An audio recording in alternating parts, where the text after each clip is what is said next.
nggak sih kita bertanya, siapa yang bisa memastikan kondisi air tanah tetap terjaga, tidak rusak, dan dapat dimanfaatkan secara berkelanjutan? Nah, jawabannya adalah Balai Konservasi Air Tanah atau BKAT. BKAT adalah unit pelaksana teknis di bawah Pusat Air Tanah dan Geologi Tata Lingkungan, Badan Geologi, Kementerian ESDM yang bekerja khusus di bidang konservasi air tanah.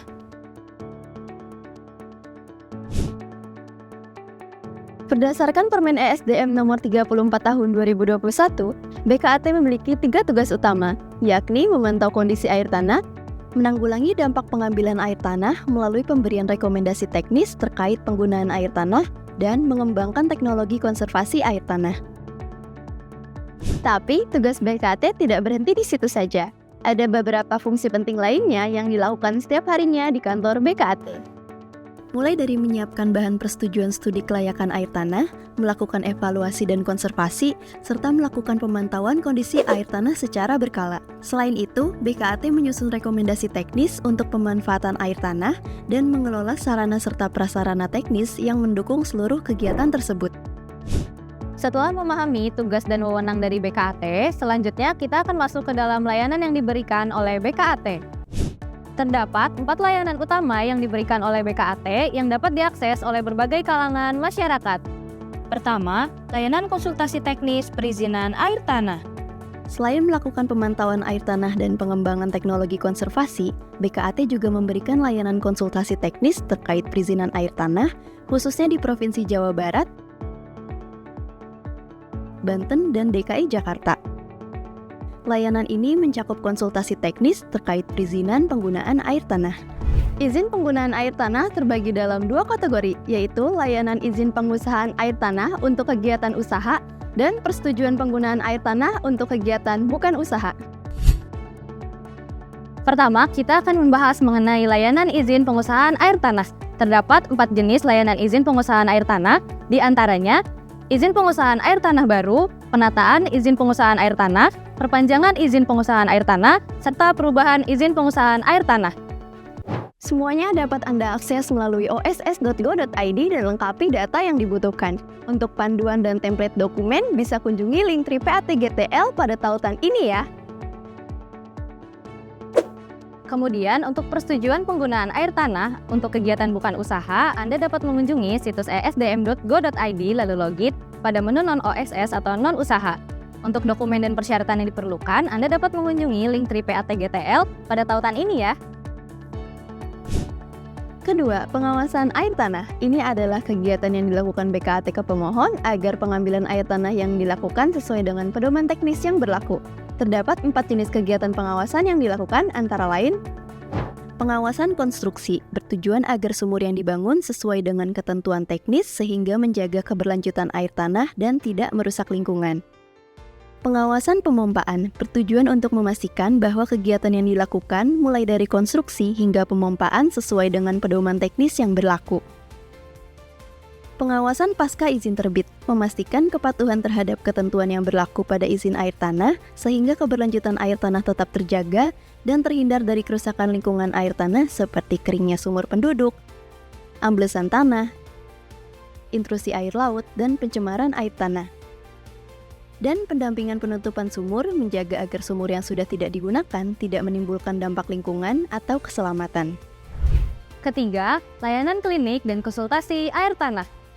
Di sini, masyarakat, akademisi, instansi pemerintah, atau pelaku usaha bisa berkonsultasi langsung kepada BKAT terkait air tanah, baik secara langsung ke kantor BKAT untuk berdiskusi hingga mengikuti coaching klinik air tanah setiap hari Rabu. Juga BKAT Goes to Stakeholder atau BAGUS, di mana BKAT akan datang ke berbagai lokasi stakeholder untuk memberikan edukasi dan informasi tentang air tanah. Keempat, layanan data dan informasi air tanah. Layanan ini menyediakan berbagai data hidrogeologi, peta cekungan air tanah, hasil pemantauan, dan informasi penting lain yang diperlukan untuk perencanaan atau penelitian. Semuanya dapat diakses oleh masyarakat melalui SIPASTI. Selain itu, terdapat laboratorium air untuk melakukan analisis sifat fisika dan kimia air tanah, sehingga karakteristik hidrogeokimia dan kualitas air dapat diketahui. Gunanya untuk mendukung pengelolaan air tanah berkelanjutan di wilayah cekungan air tanah Jakarta dan cekungan air tanah Serang Tangerang. Lalu, Anda pun bisa mendapatkan informasi geologi lebih dalam di Core Storage, yang merupakan fasilitas penyimpanan bebatuan yang diambil dari kegiatan pengeboran hidrogeologi, geologi teknik, dan penelitian air tanah. Bebatuan disimpan dalam kondisi teratur dan terstandarisasi untuk menjadi arsip geologi bawah permukaan. Nah, setelah mengetahui tentang layanan utama dari BKT, yuk kita kenalan sama instrumen pemantauan Balai Konservasi Air Tanah. Ada 2 instrumen pemantauan air tanah dan perubahan muka tanah. Yang pertama, instrumen pemantauan air tanah berupa sumur pantau. BKT memiliki 33 sumur pantau yang tersebar di seluruh wilayah cekungan air tanah Jakarta dan cekungan air tanah Serang Tangerang. Pembangunan sumur pantau air tanah dimulai dari tahun 2018 hingga tahun 2024.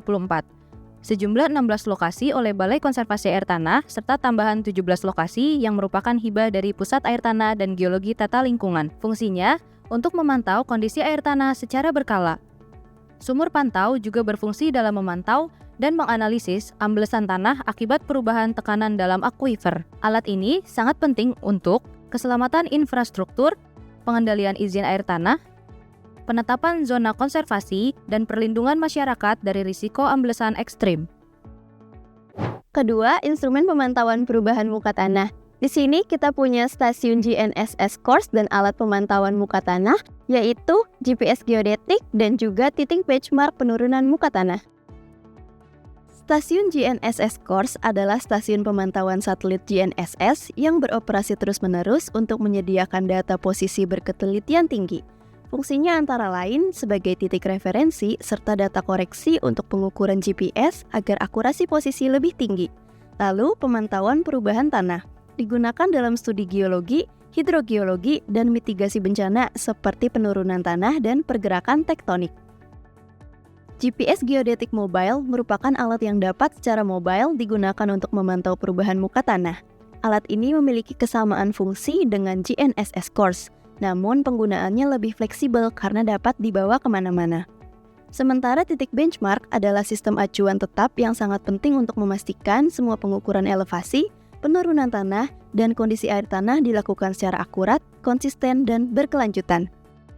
Tanpa benchmark, data pemantauan tidak dapat digunakan untuk membuat penilaian teknis ataupun membuat kebijakan. Air tanah adalah sumber kehidupan, dan keberadaannya hanya akan tetap lestari jika kita kelola bersama dengan bijak.